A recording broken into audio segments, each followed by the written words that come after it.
எல்லாம் போயிடுச்சு எல்லாம் எங்களுக்கு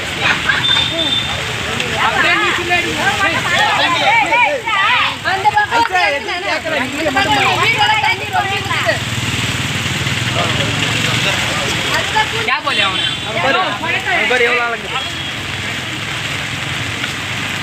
उन्हें माला निकाल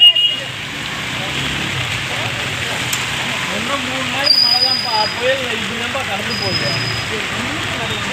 அண்ணா விட்டுருங்க வண்டி கால்ல எடுத்துக்கீங்க சரி அங்கதான் விட்டுறோம்